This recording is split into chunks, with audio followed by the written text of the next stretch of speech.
Fall of Satan. What does the Bible have to say about the fall of Satan? Real short. If you go on my YouTube channel, do a search in my YouTube channel for the topic Satan. I've done several sessions already explaining those passages that are normally quoted in respect to the fall of Satan. Here's my conclusion. If you read contextually Ezekiel 28 and Isaiah 14, contextually, it's not about Satan. It's about the king of Babylon and the king of Tyre and the destruction that will befall them, that God will bring upon them for their arrogance into thinking they are gods on earth, the sons of gods, goddesses, who think they can oppose the true God and get away with it. I already went in depth on those 2 chapters showing why. With that said, can what is said about the king of Babylon and the king of Tyre apply to Satan? In other words, though it's referring to historical kings who in their arrogance think they're gods on earth, sons of the gods and goddesses of their pantheons, though it's referring to kings and God bringing swift destruction upon them, showing that they're nothing but maggots, can it, by extension, apply to Satan or an evil spirit ruler that works in and through these evil kings? Yes, it can. Why? Because in Daniel 10:13, 20 to 21, we are plainly told that human rulers have spirit beings working in and through them, inspiring them, influencing them, manipulating them to bring about the evil and the havoc upon the earth. That's Daniel 10:13, 20 to 21. It's right there. When the angel tells Daniel, I wanted to come and relate to you the answer to your prayer because immediately you were heard when you prayed. But it took me 21 days to reach you. Why? Because the ruler of the domain of Persia detained me. That's Daniel 10:13. What ruler would be able to resist a spirit being, a mighty spirit being, who to human eyes is invisible unless God opens our eyes to see him? It's not the human ruler. It is the spirit ruler working in and through the human ruler. So the Bible does teach behind these human rulers are spirit rulers, spirit beings that manipulate them, inspire them, influence them to bring about great evil, havoc, and destruction upon the earth. And that's what Paul says our battle is against in Ephesians 6:12. For we wrestle not against flesh and blood, but against principalities, against powers, against the rulers of the darkness of this world, against spiritual wickedness in high places. See, Paul is saying, you're so focused on the human being in front of you. You're so focused on Caesar. No, our battle is not against Caesar per se. Our battle is against the rulers, the principalities, the authorities in the heavenly realms of the kingdom of darkness that are working in and through human instrumentalities to bring about evil and destruction. Our battle against them, if we disarm them, we set the human rulers free. Sing it in. If you caught that, what's the point? When you go back and listen to those sessions and understand it by the grace of God, here's the point. Let me sum up. Isaiah 14, Ezekiel 28, those chapters are not explicitly about Satan. So if you're trying to use those chapters to describe the origin of Satan and his fall, you can only do so implicitly because it's not explicitly talking about Satan. Someone can disagree with that interpretation, say, well, contextually, it's about the king of Babylon, who's in arrogance, thinks he can rival the true God. And contextually, it's about the king of Tyre, who in his arrogance, he thinks he's a god on earth. It's not about Satan, so I disagree with that interpretation. In fact, the Greek version of Ezekiel 28 poses more problems if you're trying to insist that Ezekiel 28, 12, 19 is about Satan. If you go with the Greek version, which is what the Orthodox Church does, the Orthodox Church does not go with the Hebrew textual tradition. The Orthodox Church goes with the Greek versions of the Old Testament, commonly referred to as the Septuagint. In the Greek version, it reads differently in Ezekiel 28, giving a whole new different meaning. What do I mean? First, let's look at a translation that's taken from the Hebrew textual tradition. Thou art the anointed cherub. So here, the king is the cherub, right? Thou art the anointed cherub that covereth. You are the anointed cherub. So he is a cherub. And I have set thee so. Thou wast upon the holy mountain of God. Thou hast walked up and down in the midst of the stones of the earth. Now notice 16. By the multitude of thy merchandise, they have filled the midst of thee with violence, and thou hast sinned. Therefore I will cast thee as profane out of the mountain of God, and I will destroy thee, O covering cherub, from the midst of the stones of fire. So here, the king of Tyre is called an anointed cherub that covers, not in the Greek version. Here's the English translation of the Septuagint, the preferred translation of the Old Testament used by the Orthodox Church. From the day that thou was created, thou wast with the cherub. Who caught the difference? In the Greek version, he's not a cherub. He was with the cherub. I set thee on the holy mount of God. Thou wast in the midst of the stones of fire. Of the abundance of thy merchandise, thou hast filled thy storehouses with iniquity and hast sinned. Therefore thou hast been cast down, wounded from the mount of God. And the cherub has brought thee out of the midst of the stones of fire. Do you see the difference? It's talking about the Garden of God, the Garden of Eden. In the Greek versions, it says, he was with the cherub and the cherub threw him out. In other words, the king of Tyre is not a cherub, but he's likened to the first man, Adam, who was perfect when God created him, who was dwelling with the cherubim, but when he sinned, he was cast out, and the cherubim were placed there to guard the way to the tree of life. So if he's with the cherub, then he's not a cherub, then you can't say he's a spiritual being.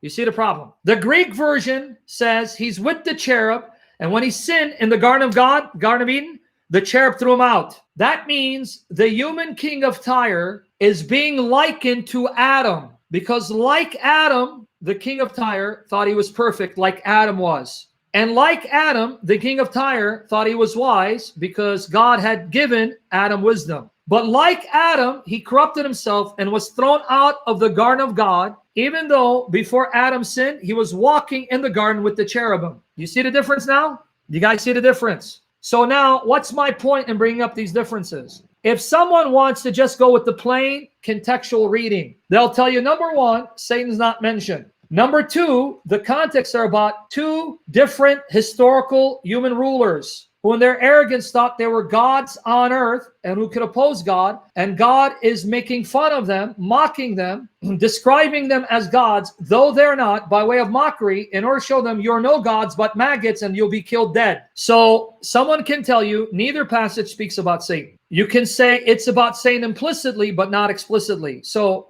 do you really want to base your theology on implicit proof? In some cases, you have no choice but to do so, right? But even someone will say it's not even implicit. You can't even draw the inference it's talking about the spirit being working through these human vessels, because the assumption is that both of these human vessels had one and the same spirit ruler working through them. You with me? You understand the debate? How do you know the same spirit ruler that worked through the king of Babylon is the same spirit ruler that worked through the king of Tyre? Maybe it was two different spirit rulers. So how do you know? Maybe Satan was working through the king of Babylon and another evil spirit was working through the king of Tyre. How do you know it's one and the same evil spirit ruler?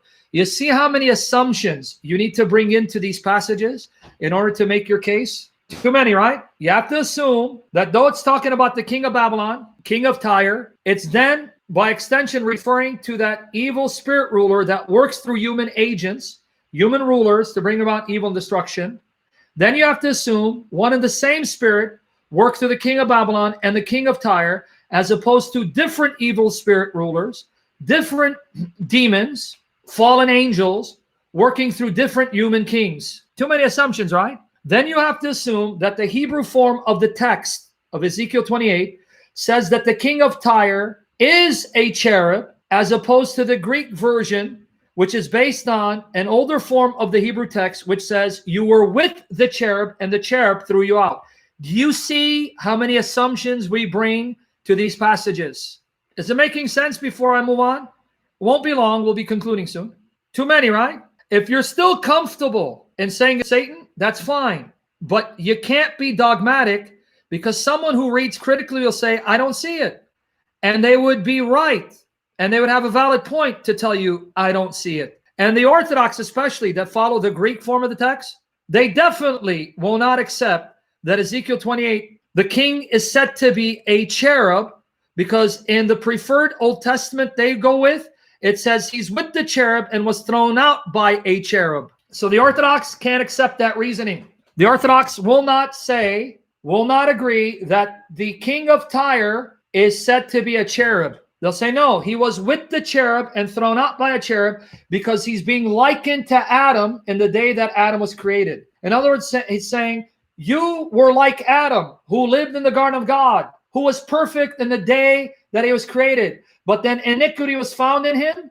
And because of that, he was thrown out of the garden. He walked with the cherub and no more. Anyway, so with all that said, is there anything explicit when it comes to the fall of Satan? Well, it all depends on 1 Timothy 3:6 and how you read it. In giving the qualifications of an elder, who is qualified to be an elder? It says, an elder should not be someone who is a recent convert, a novice, lest being lifted up with pride because of the position and status, he fall into the condemnation of the devil. Now, what does it mean? That he's condemned like Satan was condemned, or that his pride will be used by the devil to get him condemned by God? If you go with the King James rendering, condemnation of the devil can mean that through pride, Satan will tempt him so that God will destroy him for his pride. So it's a satanic temptation causing him to be filled with pride, resulting in his destruction. Or is it saying that like the devil was condemned because of pride and conceit, he too will be condemned because of pride and conceit? Now, let's look at how other versions render this passage. Can you give me the NIV? He must not be a recent convert, or he may become conceited and fall under the same judgment as the devil. So the NIV is telling you that the Greek means, like the devil who was condemned, he'll be condemned for the same sin. The devil was condemned and judged for conceit. He too will be condemned and judged if he's conceited. You see how the NIV rendered it? Let's see how the New King James Version renders it. Not a novice, lest being puffed up with pride, he fall into the same condemnation as the devil. So now, these two versions say that the Greek most accurately means that like the devil was condemned, a novice, a recent convert, who becomes a bishop and is given that kind of status and authority and prestige, will be conceited and be condemned as a result. So according to these renderings, the devil was condemned because of conceit. The devil was condemned because of pride. The devil destroyed himself because he became arrogant, conceited, and proudful. So Christians, be careful, guard your heart. Don't end up becoming conceited, proudful, or arrogant, lest you too come under condemnation and judgment. Everyone got it? The only reference we have to Satan being condemned because of sin is 1 Timothy 3:6. What was the sin that resulted in his condemnation? What was the sin that resulted in him being judged? Now, folks, guess what though? Nowhere does Paul or any other Bible writer explain the nature of his conceit, the nature of his pride. What was it that he was pride about? What was it that made him conceited? What was it that made him arrogant? We're not told. As far as the canonical books of Scripture are concerned, the Deuterocanonicals included, what exactly made Satan prideful, resulting in his condemnation? So what does that mean? Deuteronomy 29, verse 29. Here's what it means. The sacred things belong unto the Lord our God, but those things which are revealed belong unto us and to our children forever and ever, that we may do all the words of this law. You understand what that means? Things that are secret, hidden, not revealed, none of your business. It belongs to God. You worry about what God has revealed. Don't add to it. Don't take away from it. If he hasn't revealed more about Satan, shut up. Zip the lip. Shh. That's what you're being told. Hold on. If he wanted you to know it, he'd reveal it. He didn't. Therefore, focus on the things he's clearly revealed. Learn them, understand them by the power of the Holy Spirit, proclaim them, live them out. But the hidden counsels of God that are not revealed, shut up about it. Don't add to his word. Don't take away from his word. Hush. So all we are told about Satan explicitly is he was condemned because of conceit and pride. That's all we are told. Did it make sense?